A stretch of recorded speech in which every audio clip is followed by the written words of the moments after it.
안녕하세요. 저는 일본 문학과 일본 사회라는 교양 과목을 담당하고 있는 홍성준 교수입니다. 반갑습니다. 일본 문학을 통해서 일본 사회를 이해한다라고 하는 것이 기본 목적입니다. 그러니까 우리가 그 소설 작품을 봤을 때 그 소설이 이제 쓰여지게 된 배경이나 아니면 그 소설이 인기를 끌게 된 그 시대적인 상황, 작품을 읽으면서 이제 그거를 우리가 이제 캐치를 해낼 수가 있어요. 이제 그것을 통해서 이제 일본 사회나 이제 뭐 일본인들의 그런 특성 그리고 뭐 다양한 것들을 우리가 공부하는 것이 바로 일본 문학과 일본 사회라는 과목입니다. 우리가 수업을 다 이제 듣고 나서 각자 이제 느끼는 바가 다를 것 같아요. 네, 그래서 매 수업 끝나고 나서 그 리액션 페이퍼라고 하는 것에 이제 한 줄 이상 그 수업 내용에 대한 감상이나 아니면 수업 내용을 정리하거나 아니면 또 질문사항 등을 이제 제출을 하는 겁니다. 그래서 이제 제출을 하면은 제가 이제 그것을 다 읽어보겠죠. 읽어보고 난 다음에 거기서 이제 정말 좋은 질문들이 있어요. 그러니까 제가 수업에 준비하는 것보다 훨씬 그 유익하고 또 참신한 질문들이 많이 있는데 이제 그런 것들을 몇 개만 선정해서 그 다음 시간에 답변을 해드리고 있습니다. 그래서 리액션 페이퍼는 이제 그런 데 활용을 하고 있어요. 교재는 따로 없는데 제가 준비한 PPT 자료가 교재예요.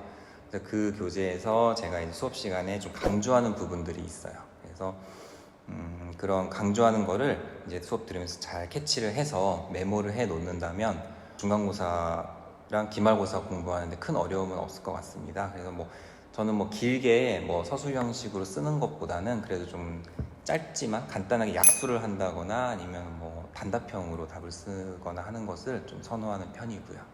어렵네. 다 궁금하긴 한데 4개? 가장 인상 깊었던 일본 문학 사회가 있다면 그 이유는? 네. 지금 혹시 카메라 보여주면서 그치? 네, 이렇게 해서 자, 뜯겠습니다. 짠!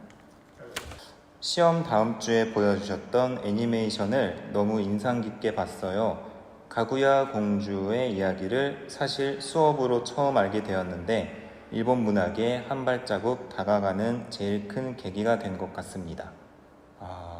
가구야 공주 이야기는 일본의 그 최초의 모노가타리 작품이라고 하는 그 다케토리 모노가타리의 주인공인데 저는 이제 문학이라고 하는 그 범위를 좀 넓게 생각하는 사람 중에 한 명입니다. 그래서 보통 이제 그 문학이라고 하면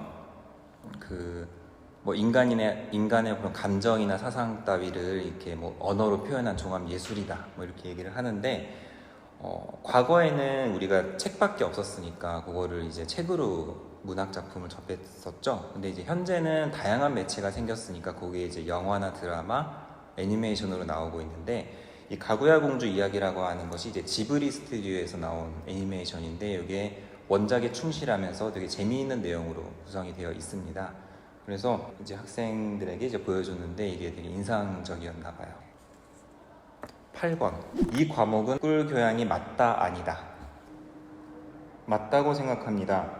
과제도 없고 출석 시험으로만 성적이 이루어지는데 출석이 리액션 페이퍼 때문에 조금 까다롭긴 하지만 시험도 쉽고 따로 수업 외에 신경 쓸 일이 없는 과목이에요.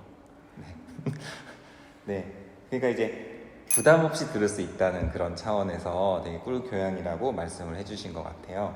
그러니까 이제 저는 이제 과제를 리액션 페이퍼로 대체하고 있고 대신에 이제 리액션 페이퍼를 매번 쓰는 게 좀 번거로울 수는 있지만 그래도 그냥 한 줄 이상만 그냥 쓰면 되거든요. 그래서 꼭 많이 써라 이런 얘기도 안 하지만 대부분의 학생이 그래도 많이 써주시더라고요. 네, 그래서 그런 부분도 저는 되게 좋게 생각하고 있습니다. 네, 꿀 교양이 맞다고 생각한다고 하니까 되게 기쁘네요. 네, 꿀 교양이라고 생각합니다. 저는 이제 꿀 교양이라고 하는 것이 이제 우리가 교양 수업을 통해서 뭔가 얻어갈 수 있어야 된다고 생각을 합니다. 제가 이제 학생들한테 항상 하는 얘기인데 한두 개 정도씩 기억에 남는 거를 남기고 가면 좋다라는 얘기를 해요. 그렇게 하면은 중간 기말 뭐 오리엔테이션을 제외하면은 한 학기에 한 10개에서 20개 정도를 우리가 얻어갈 수 있는 건데, 한 교양에서 그 정도만 얻어갈 수 있어도 저는 성공이라고 생각합니다. 이게 제가 이제 뭐 과감하게 이제 말씀을 드리는 거지만 그래도 그렇게 10개에서 20개 정도는 얻어갈 수 있는 꿀 교양이 아닐까 그렇게 생각합니다. 1번 일본 문학과 일본 사회는 무엇을 배우는 과목인가요? 상대 문학부터 근대 문학까지 시대별로 배우며 그 시대별 사회의 모습이나 풍습 등을 함께 공부합니다. 네, 정확하네요. 네, 이렇게 시대별 사회의 모습을 공부하는 것이 바로 일본 문학과 일본 사회입니다. 또 제 과목에 대해서 제가 이제 말을 할 수 있는 그런 기회가 주어졌다는 것에 대해서 무엇보다도 감사하게 생각을 하고 있어요. 네, 앞으로도 이 일본 문학과 일본 사회라는 과목을 통해서 많은 학생들을 만나볼 수 있었으면 좋겠고, 이 과목이 계기가 돼서 우리가 일본에 대해서 조금이나마 더 가깝게 다가가고 이해할 수 있는 그런 발판이 됐으면 좋겠습니다. 오늘 정말 감사합니다. 이런 게 꿀교양.